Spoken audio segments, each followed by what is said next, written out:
Dr. Ward completed his master's and doctoral degrees at the Courtauld Institute of Art of London University in 1982. The Courtauld, for those of you who don't know, is considered the finest art history school in the world. Since then, he has been a museum curator and frequently published scholar. For 30 years, he was the curator of European art at the Nelson Atkins Museum of Art in Kansas City and the Norton Museum of Art in West Palm, where he was also the chief curator and deputy director. His scholarly writings include a multitude of articles and exhibition catalogs, having much to do with 16th century Florentine and Roman art. Dr. Ward's more than 50 publications mostly pertain to artists of the Italian Renaissance, but include François Boucher, Claude Monet, and Robert Henry, I never know which way. Henri, I'm just told.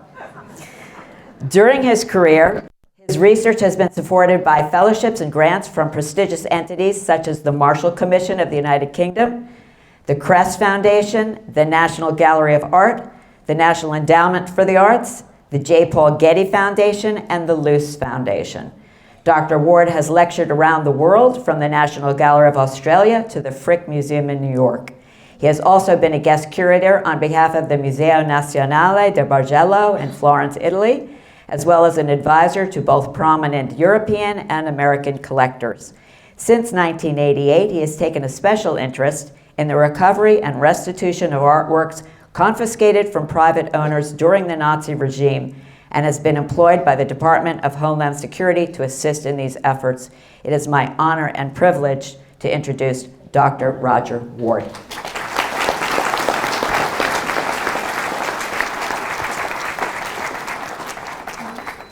I'll let you come down. Do the handoff, thank you.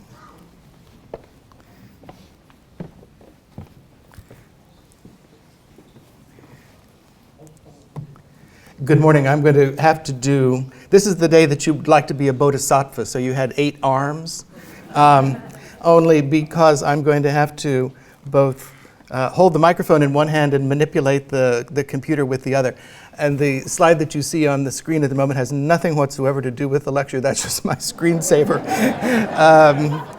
That happens to be a painting. That happens to be a painting by the artist known as Bellotto, who, I get it now, in terms of the mic, of Dresden in the middle 1750s. So let's see now if I can orchestrate this so that we get to what we want to see. I'm going to talk, as I have on past occasions, to this organization about the restitution of artworks, both during World War II, but in particular afterwards. This is really the third of this trilogy of lectures, and the first 2 had to do with what happened in Europe, and of course what continues to go on in Europe even today. But this lecture specifically has to do with artworks that have made their way into museums in the United States. So in some ways it's a rather more cheerful subject, in the sense that everything that you're going to see, with the exception of 2 items, they're all in American collections, museums that you've heard about and probably have been to or could go to if you wish to. But the transfer of both intellectual knowledge as well as physical artworks to the United States during the late 30s and particularly into the 40s up until the late 40s, early 50s was remarkable, as Jewish scholars, particularly from Eastern Europe, from the great universities in Berlin, Vienna, Prague, etc., where art history was born and where modern museology was born in Germany, in Austria, in the 1890s and so forth. Those scholars found their way mostly first to London and then transferred across the Atlantic to the United States. First of all to New York University, to the Metropolitan Museum, to the Museum of Fine Arts in Boston, Philadelphia, Detroit, and so forth. And then they began to spread out across the country, as has happened with Jewish immigration throughout its history into the United States, where people may land in Baltimore, but they end up in Las Vegas, or Kansas City, or whatever the case may be. So you're going to see artworks that are distributed across the United States, and give you some idea of just the range of the really and the wealth of the material that made its way across the Atlantic. When I show you these today and say these are in American museums, they are there legally. Many people think that there's some gigantic hoard of artworks that remain unknown, unclaimed, undiscovered, which were taken from Jews or other collectors and have found their way into American museums. That's really not true. There certainly are a number that have come here, but 99% of them have come legally, meaning that they are works of art that were returned to their owning families after the war and then were put up for auction or were sold by private dealers and have therefore found their way into American museums. Of course, there are some that have come under suspicious circumstances, and there are many that probably remain to be ferreted out. But for the most part, those are the minor things. The things by the greatest artists from the greatest families and so forth, those have always been known. They had been published before the war. People knew who owned them. People knew where they belonged. And so they were returned mainly by the American armies to the collecting points in Wiesbaden and in Munich, and also one in Austria. And from there, they were returned to the countries from which they had come originally. The whole subject of the study of restitution is possible because three things happened at once. There was sort of a miracle confluence of events around 1990, at the very end of the 80s and 1990. One was the fall of the Berlin Wall, which made it possible for people like ourselves to then travel again in Eastern Europe and to go to libraries and museums and archives and so forth and so on, which had been off limits because of the communist takeover, of course, of Eastern Europe at the end of World War II. The second thing was the invention of the internet, which meant that this information could suddenly become available to everybody. Museums began to publish their inventories of their holdings, and therefore it doesn't matter where you are. You could be at home in Oklahoma and you can still look up and see what is in the collection. What do they have in terms of old master drawings in Heidelberg or Prague or Leningrad or wherever else it might be. And the third is that by the great miracle of the preservation of most of the Nazis' official looting records, and these came to America because the Nazis had so meticulously recorded all of this information, kept files and books, and this is before computers and CD-ROM and all that kind of thing. So it's all written down. Well, these things are all today in our national archives, thanks to General Eisenhower and the Sixth Army, who captured them in the salt mines at a place called Berserker and another one called Linz, and then brought them to the United States. So there's a great deal of information about Nazi looted art that remains in kind of hard copy form in our national archives. Now, in the 25 years since this really got going, it's been an explosion in terms of the information and also the access to the information. And if you're interested in knowing more about any subject having to do with Nazi looted art and provenance research, the website you need to go and look at is lootedart.com. Lootedart.com, all lowercase, all one word. And if you want to go down that rabbit hole, we'll see you in about 12 years. It's that kind of situation because it's all fascinating, it's all sort of wonderfully interesting, and one thing leads to another. Another question that people often ask me is about the laws of statute of limitations, meaning how long does it go on until I'm no longer able to lay claim to a work of art, which I'm pretty sure belonged to my family 75 years ago, and now I don't know where it is, and I think it's come to America. Aha, it's in a museum. How do I claim it? Well, the museum says I can't claim it because it's been over 25 years since since the work of art entered their collection, and I'm too late. Of course, that's true in a country like this where there are 51 or 52 different laws having to do with statute of limitations. But there was quite recently passed a law that changes that to a large extent and puts a 6-year limit that's universal throughout the United States. You can look that up, and it's just provenance research, statute of limitations, and you'll find, that'll be the link to what you want to know more about. I would say as well that one of the places you should look is in when you open up the web page for any major American museum, if you want to know about things that are in their collection and you want to study or learn about the provenance of artworks, it couldn't be easier. You just have to know how to navigate the bar at the top of the web page, and usually it's under collections. Sometimes it'll be under research, but eventually you're going to find a button that says provenance, and it'll tell you what they're doing, it'll tell you what they have done to date in terms of provenance studies. It's very uneven across America. 25 years ago, when it was mandated that this should happen, of course, the largest and the richest museums with the most employees were able to hire more employees, and they created whole departments dedicated to provenance research. So if you look at the National Gallery, you look at the Metropolitan, institutions like that, you'll find very, very complete provenance information under each individual painting. So you can go to National Gallery of Art, collections, Rembrandt, choose the one you want to know, scroll down, find provenance, boom, and it'll tell you everything that they know.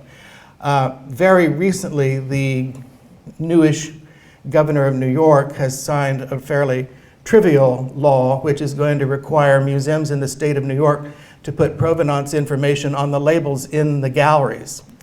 So this adds, you can't imagine the enormous amount of labor that this adds to the curatorial staff and the registrars and so forth in museums. She did this, it's kind of a window dressing thing, and of course it's great publicity and it looks good and so forth. It really doesn't mean very much, because any museum that doesn't want you to know about provenance information, all they have to do is not display that artwork. Therefore, there's not a label. Therefore, you would know anyway. So it's better if you understand the mechanism of how to find it on the museum website. Okay, enough of all of that. So I'm going to go rather quickly. I see on my computer here it's 11:18. I know some of you have golf and others have football to get to, and lunch and all of that sort of thing. So one way or another, I'm going to stop at about 5 minutes until 12 and not later. And if I have to skip some things, I will. I'll just pass over it and let it go. But anything more you would like to know about what I have to say today or had to say in the past, everybody in the Gross family has my personal email information, and they'll be happy to help you find me if you have questions about which you'd like further information. So let's get started.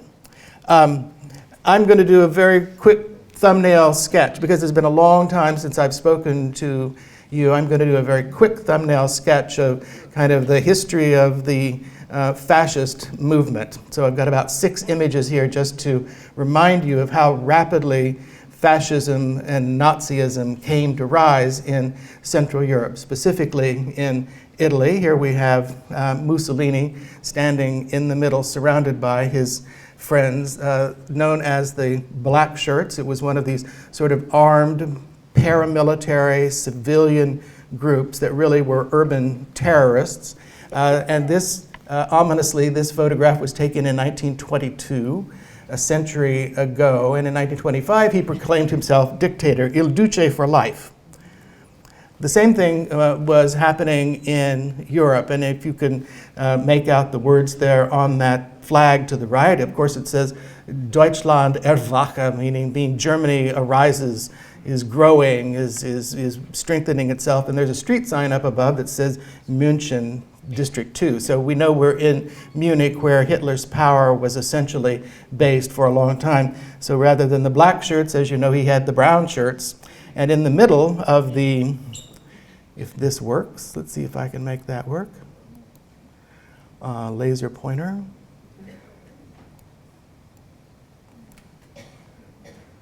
Never mind. I'm not going to bother. I don't want to make a mistake. We'll screw this up. In the middle of that crowd, the man wearing the black hat is Himmler, who, of course, was at Hitler's right hand through the whole Nazi saga. I mean, here in the very beginning, 1925, until suicide in 1945. In some ways, the most powerful of all the Nazi henchmen around Hitler, because he controlled the secret police, and that, of course, then became the SS. By 1933, Hitler had grown in power, had consolidated his hold over political power in Germany, and became the chancellor. And here you see the aged, ancient, very tall von Hindenburg on the right, famous World War I hero in Germany and so forth, and then became the president of the second Weimar, the Weimar Republic, became the second president of Germany, and was recognizing Hitler as the chancellor in 1933. So this is the ominous date from which we sort of start the clock ticking in terms of the confiscation of artwork from Jews and many other people, not just Jews, but principally from the Jewish collectors and families all over Europe. Hitler spent the next 3 years or so, 3 or 4 years, really bolstering his support not only at home but also abroad. You know, in 1936, of course, there were the famous Berlin Olympics, and in 1937, Hitler enjoyed visits from various people whom you might not imagine were great Nazi supporters, including Charles Lindbergh, the famous aviator, who went to Berlin no fewer than 3 times in the years 1935 to 37. And then here you see the former King of England, the Duke of Windsor, with his American wife, Wallis Simpson, the Duke and Duchess of Windsor, who were with Hitler in 1937. And this, of course, is on the eve of all sorts of hideous things that are going to happen in the next couple of years. The Windsors were really very close to Hitler, and surprisingly, it was Hitler's idea that, once Britain had been conquered or taken over, that he would restore Edward to the throne, and Wallis Simpson would finally become queen, which had been her wish all her life, just like Camilla Bowles. And so, of course, one of the terrible things that happened was the suppression of Jewish businesses all over Eastern Europe, particularly in the great capitals, not just in Berlin and Vienna, but everywhere in the Reich, which by this time included Austria because of the Anschluss between Germany and Austria, which occurred in 1938. These are, as you see, we have here simply a rather prominent street that happens to be in Berlin of shops that have been marked and spray painted graffiti and so forth, the Juda Juden and the Stars of David and so forth. This is the calm before the storm, because of course on November 8th and 9th of 1938 was the terrible Kristallnacht, which saw the destruction of thousands of Jewish businesses across Europe, the imposition of real police state tactics in a place like Berlin. Collections in Berlin, Vienna, and so forth were looted. Synagogues burnt from Lisbon to St. Petersburg. It really was one of the most horrific acts in European history. So that's in November of 1938. And I just wanted to remind you that in February of 1939, so literally just 3 or 4 months later, here we have one of the largest rallies ever held at Madison Square Garden of the Nazi Bund, in other words, of the American Nazi movement. And you can see down there at the end of the room, not only is there the Nazi swastika, but it's flanked by 2 American flags. And of course, in America, you didn't have the black shirts or the brown shirts, you had the Silver Legion. And so these people who stand like sort of guards or sentinels in the aisles, these are people that are all part of that organization of the Silver Legion. Rather terrifying. And meanwhile, the war goes on and on. Gets started in September of 1939 with the invasion of Poland, and Pearl Harbor didn't happen, of course, until December of 1941. In Europe, things got worse and worse for Jews. This is a photograph of the great bicycle aerodrome in Paris in July of 1942, when many, many thousands of Jews were rounded up. really not knowing what was going on or where they were going, but they were about to be deported, most of them to Auschwitz, but also Terezin and other places in Poland. And then, of course, there was the fateful, terrible uprising of the Warsaw Ghetto, when virtually all that was left of the Jewish population of Warsaw was deported and sent east. None of this really came to an end until 1945 with the destruction, essentially the destruction of Germany, not just its industrial base, but also its cities. You can see this is Cologne, having been firebombed by ourselves in February and March of that year. So it's 20 years. It's really from 1922 to 1942, 1945. It's really a 20-year span that fascism and Nazism were or held sway in Europe with this horrendous conclusion. Now, I want to just show you two things. Where does this idea of the state taking artworks come from? The Nazis didn't invent this. I mean, this is something that they borrowed from other people, just as they borrowed work and racial laws from us, from the history of the South here in the United States. You know, they were looking at the Confederacy for some of their own racial laws, employment laws, and so forth. Well, this idea of the state taking artworks and using them for its own purposes, this is something that had been pioneered in the most amazing way by the Russians. When Stalin needed hard currency, when he needed British pounds, American dollars, gold, or silver at the beginning of the 1930s, he sold works out of the state collection, mostly old master paintings from the museums in what was then called Leningrad. And here you see just two examples by Raphael, St. George and the Dragon, and the Alba Madonna. The painting on the right, the circular painting, this Madonna and Child, this is the first artwork for which we know that there was a price of $1 million that was paid. In 1930, imagine what that was worth, you know, $1 million in 1930, and paid, in each case, these two pictures passed into the possession of Andrew Mellon, and so they became, who was the United States Secretary of the Treasury, by the way, and therefore became part of the Mellon collection that was transferred to the brand new National Gallery of Art in Washington in 1937, perfectly legal. In other words, the Russian government had chosen to sell these things. They passed them through dealers such as Kolnagi and Matisse in Berlin, and who then passed them on to American collectors. Widener in Philadelphia and Mellon in New York and Washington were the most successful Americans to participate in this, but not all. Anybody who went to Yale may recognize this painting, which of course is Van Gogh's Night Cafe. This had belonged to the Morozov family in Russia up until the revolution, when many, many private collections were nationalized.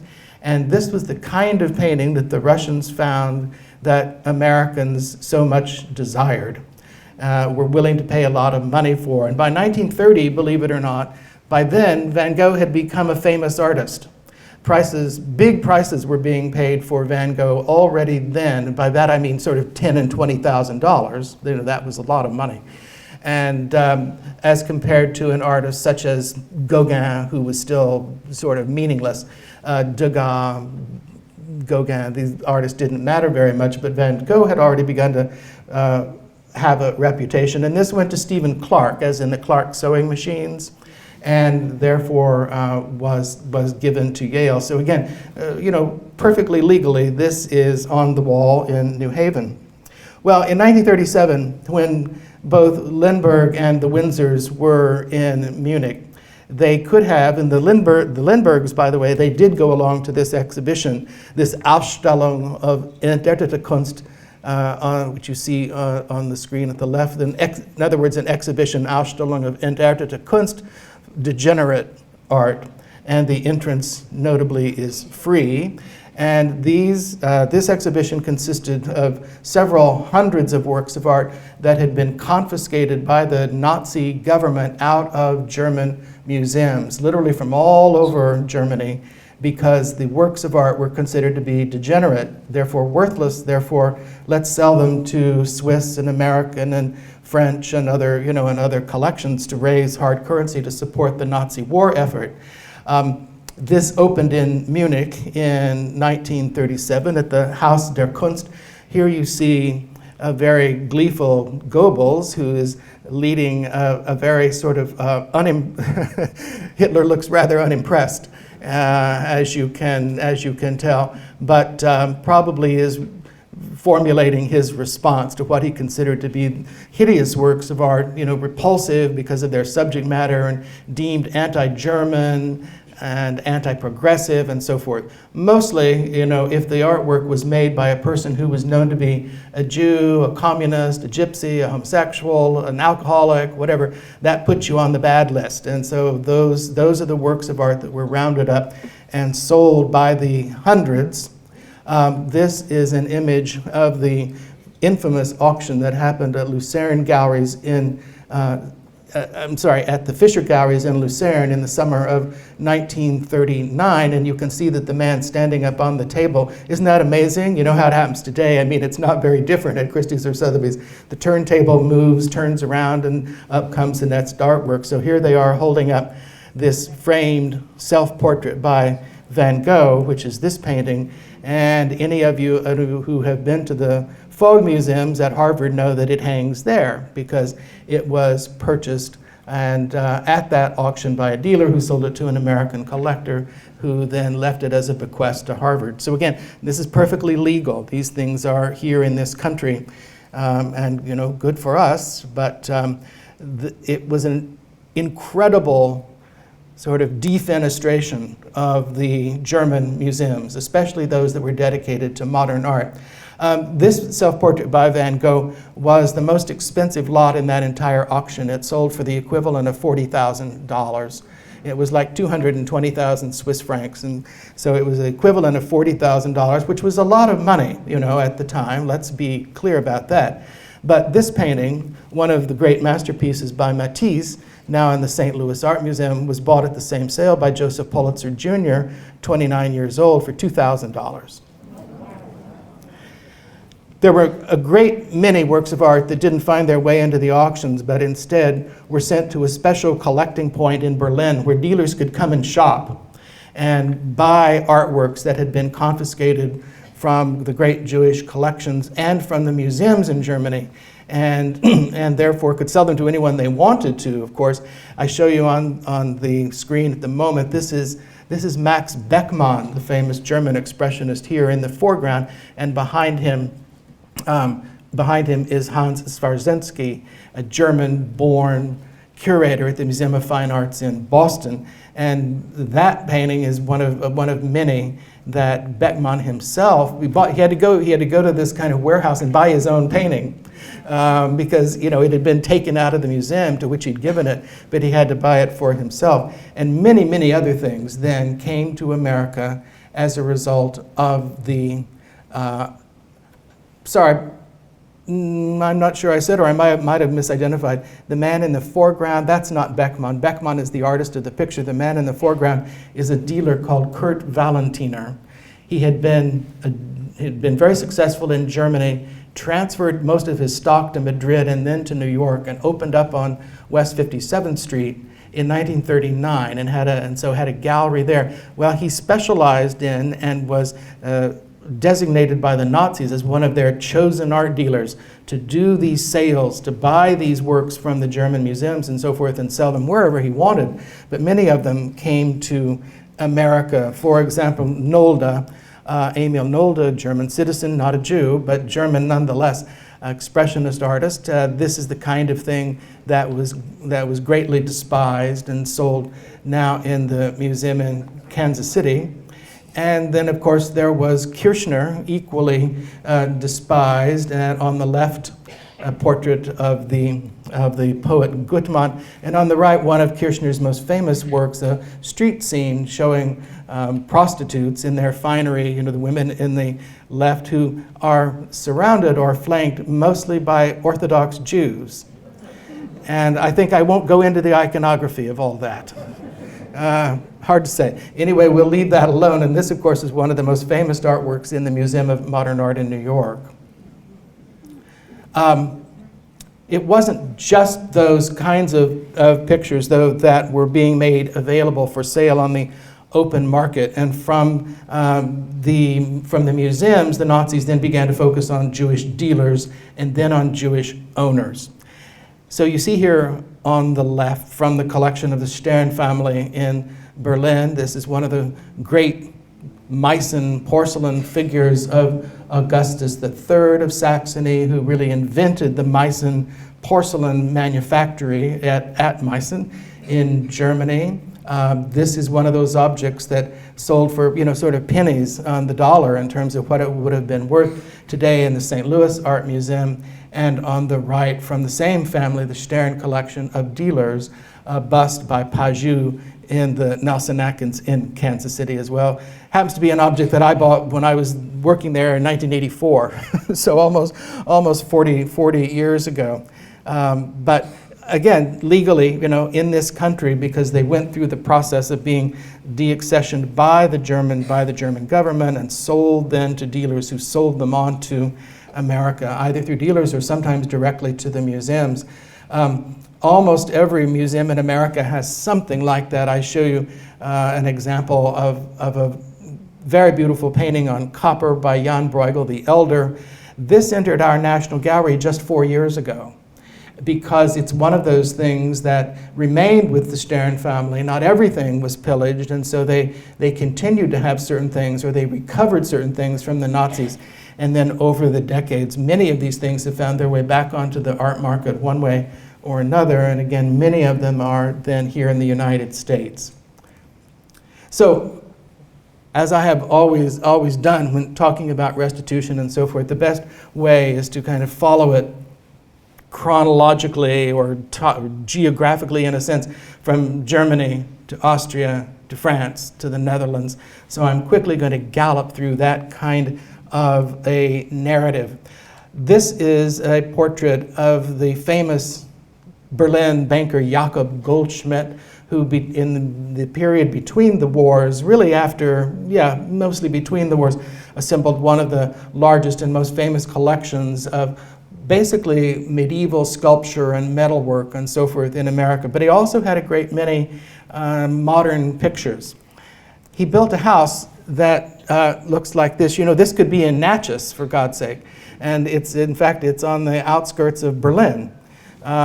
Germans of a certain ilk were building houses that looked like these great colonial southern mansions in the 20s and 30s. And that's where he lived. He managed to get some of this collection out of Germany to England, to London, and when he died, then on to New York, and when he died in 1955, a number of the most famous Impressionist pictures were sent back to London, where they were sold in what became really kind of the epoch-making historic kickoff of the modern art market in October of 1958 with the Goldschmidt sale. And here you see Peter Wilson of Sotheby's auctioning off Cézanne's Boy in a Red Jacket. This is a sale that was attended by people like Somerset Maugham and Edward G. Robinson. Margot Fontaine was there, doing, looking glamorous in a dress that got photographed by every newspaper in the world.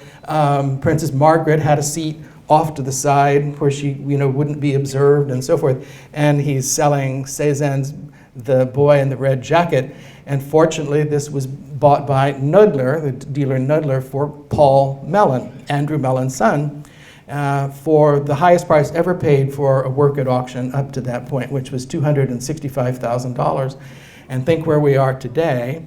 But that was certainly the highest price ever paid up to then for a work at auction. Boy in a Red Jacket, now in our National Gallery in Washington, thanks to Paul Mellon, who simply said, when he was quizzed about what he paid and why he paid so much, his remark was, when you stand before a work of art such as that, what is money?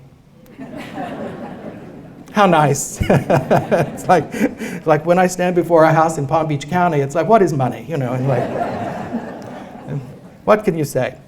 And so from there, that just touches barely on Berlin. We go to Vienna where there were, of course, many, many, many important great collections, both Jewish and otherwise, but the Jewish ones were targeted. This happens to be one of the palaces now torn down, now raised, as were so many. This happens to be one of the great houses of the Rothschild family. And you know the Rothschilds were Frankfurt, Paris, London, Naples, Berlin, all over Europe, but certainly in Vienna it was Meyer Rothschild and then Jakob Alphons Rothschild. This is just one of the Rothschild palaces on the Theresiengasse in Verona, or it used to be, now destroyed. After Kristallnacht in November of 1938, they were severely persecuted and either imprisoned or they fled smartly. And they had the resources to do that and other places to go. The collections, however, were confiscated and took them a long time to get most of these back after the war. And Rothschild taste, as you know, tended to the very grand and the very opulent and important figures and strong men. That's what they had a lot of in their collection, and that, of course, is what Hitler and Goering both wanted. So you see this portrait, very famous portrait by Largelière on the left of Augustus the Strong, the King of Poland, now in Kansas City, as well as also in Kansas City, one of these great Weissweiler commodes. Came from the Rothschilds. They were returned almost immediately after the war and went then to Kansas City in 1954, as I remember. To Cleveland went this great Hals portrait of a man, acquired, however, quite recently. This was something that was never returned to the Rothschild family until the year 2000, and then sold directly to Cleveland. Now, not a Rothschild picture, but all of you know, or many of you know, about this, which of course is the Klimt portrait of Anna Bauer-Bloch, which has been the subject of a movie and a book and all kinds of things which are very interesting. And then thanks to Ronald Lauder, the painting is now in the museum in New York City, known as the Neue Museum, of course, and I suspect most of you have been there.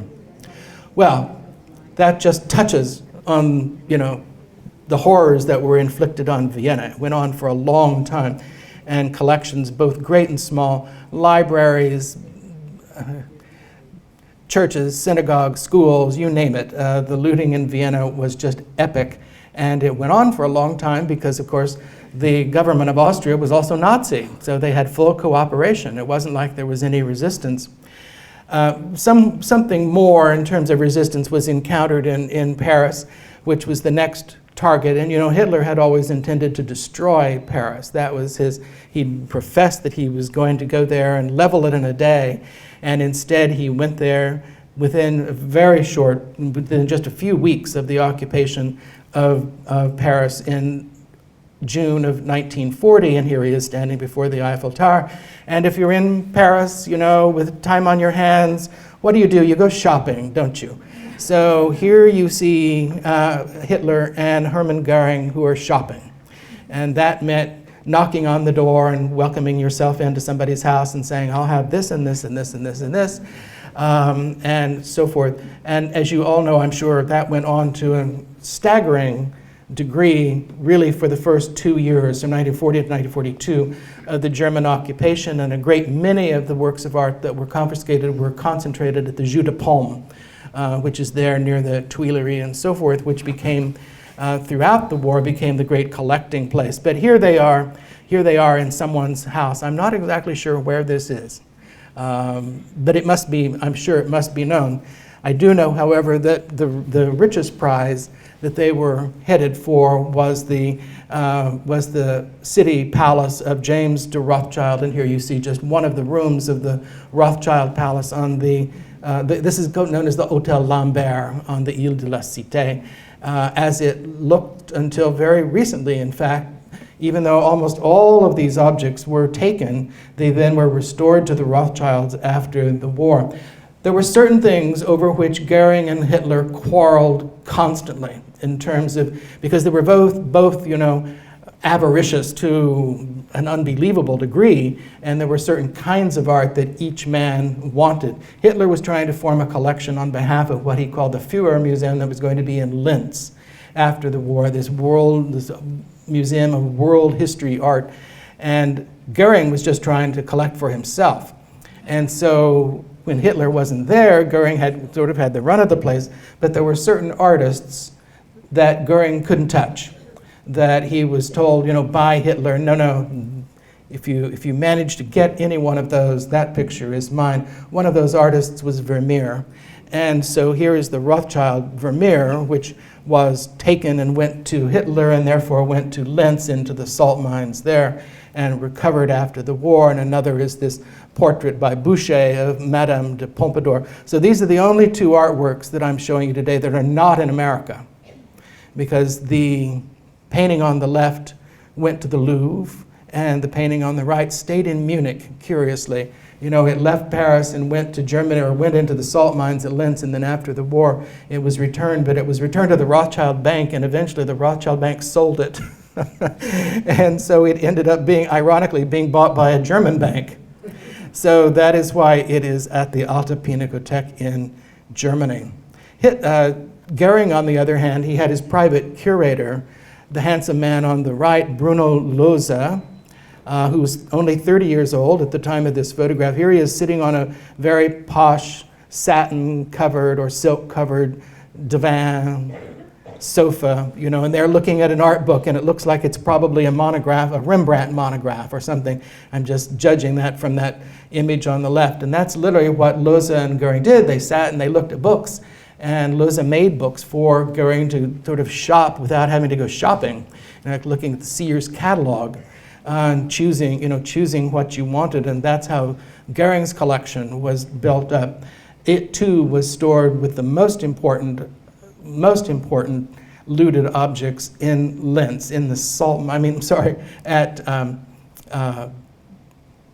it's called Alt-Alzey, and it is not far from modern-day Linz, between Strasbourg and Linz, in modern-day Austria. But I'll show you one of those images later.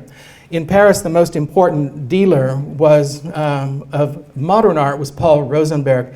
The image you see here at the moment, this is him as a young man, a very young man, and he's surrounded by old master pictures, but he quickly sort of developed his stock and developed his clientele to buy and collect modern French art. So here you see on the top floor of his 5-story townhouse in the Rue de la Boétie, you see his gallery of modern art. Now that's a broad term, meaning it's 19th century French art.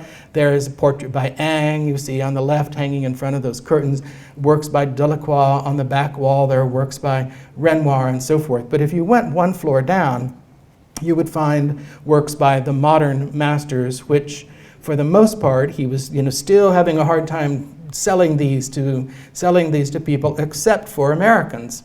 Who would come to Paris in the 20s and the 30s, and sort of taken by the hand and guided by Gertrude Stein and others, Americans were beginning to buy these pictures. So you see the wall on the left has Cézanne's still life, and then numerous works by Marie Laurencin. Then on the back wall you have Braque and Picasso.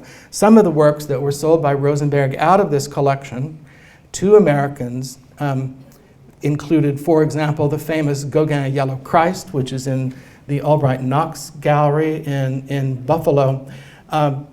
Rosenberg's entire stock was confiscated at the very beginning of the war, and he had to kind of negotiate with he himself had escaped to New York City, and he had to negotiate with the Nazis to get things back, and this was done for him by Braque and Picasso, who were the ones who, they didn't leave France during the war, and they had contacts with Nazi officers in Paris, and they managed to get most of Rosenberg's stock back, although a great many pictures didn't come back until 70s, 80s, even into the 90s. One of those that was returned early on was this famous Braque still life, which of course is up the road at the Norton Museum of Art, and you can see it there.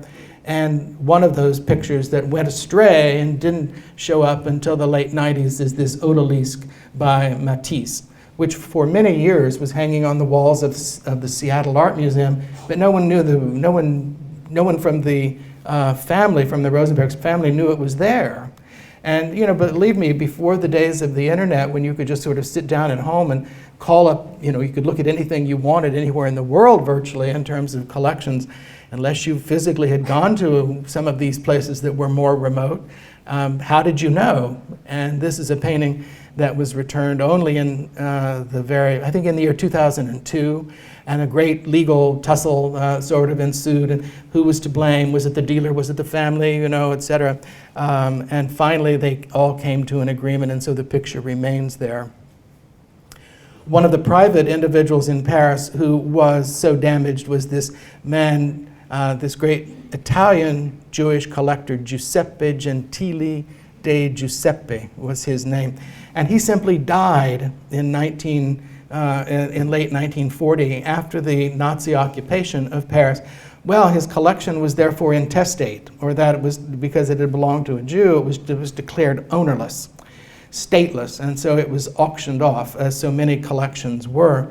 And the works of art, the children fled, so there was no one there to claim the artworks, and so they were just sold, willy-nilly here and there. And many of the best of these have now come to America. They include this remarkably beautiful bust by Francesco Mocchi, a 17th century Italian artist, now in the Art Institute in Chicago. This Adoration of the Magi by Corrado Giaquinto, now in Boston.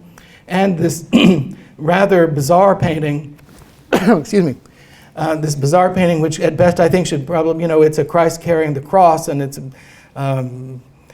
the subject matter is very doleful, naturally, and so forth. But really, it's a portrait of a sleeve. It's an amazing rose-colored satin sleeve, and therefore it wouldn't surprise you to know that this artist Savoldo was a contemporary of Titian and Tintoretto and so forth, of the great Venetian artists of the 16th century who painted like this. Well, I remember seeing that painting on the wall of the museum in Milan in 1985 or something like that, and wondering to whom it belonged or where it had come from. There was no information, naturally, on the label.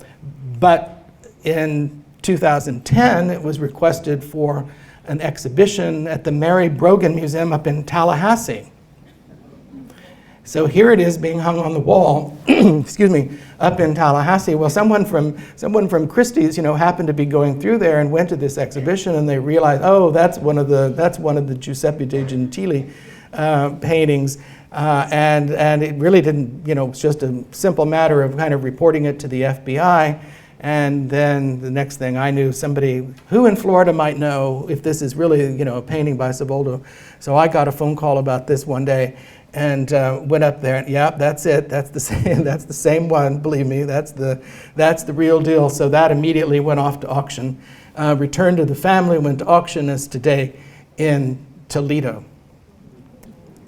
So I'm going to skip a little bit here because I'm kind of getting to the end of this this hour, and I want you to be able to ask some questions. This I'll show you. This is a slide of one of the showrooms of Benjamin and Natan of the Katz family, great Jewish dealers who lived outside Amsterdam and so forth, but they dealt in old masters, as you can see from this image. They had a lot of Rembrandt and Rembrandt school works of art, one of which was this portrait by Bol of King Pyrrhus.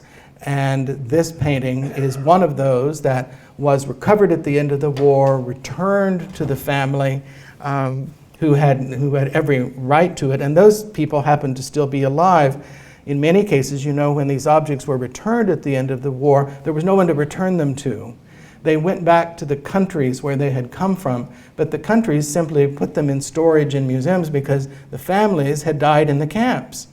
In this case, though, they were alive, came back to The Hague, reclaimed their property, and then, as in so many other instances, sent them to auction. And this was sent to Christie's in New York in 1954, where it was bought by Georges Delacourt, as in Dell Publishing, Dell Books, Delacourt, the Alice in Wonderland statue, in Central Park, and so forth.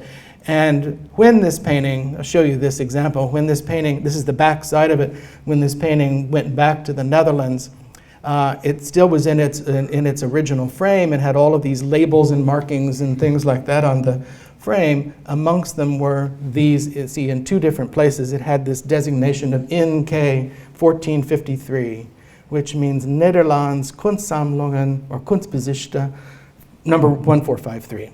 So that's the inventory number that had been put on it as it was being brought out of the salt mines, because that, of course, is where it had spent the war. So that's the designation. Therefore, it was going to go back to the Netherlands. I'll skip that one and tell you momentarily another character in the Netherlands who must have been fascinating was this one woman who immensely beautiful, glamorous in her youth, and she married twice, each time better than the time before. And so she ended up with this stunning collection of mostly medieval and Renaissance sculpture and metalwork and so forth and so on. Catalina Roth, she had several other names, but we'll stick to Catalina. So she was Spanish. She was actually Argentine, born though in Rostock in Germany. Her last name was Roth, so Jewish, German, Catalina Roth. And then she married Count Ponwitz, P-A-N-N-W-I-T-Z. And here's a flattering little book written about her by one of her grandsons.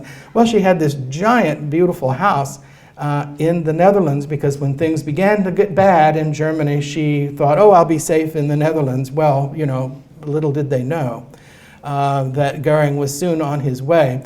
But in better times, here she is on the steps of her house. That's her then on the left. And the old man with the big white mustache next to her, that's the old Kaiser Wilhelm, who had, you know, after he was booted out as the Holy Roman Emperor at the end of World War I, and was no longer Kaiser Wilhelm, but simply private citizen Wilhelm, well, she offered him refuge.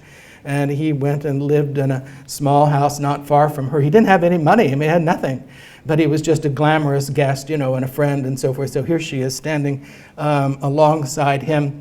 And let's see if I can make this work.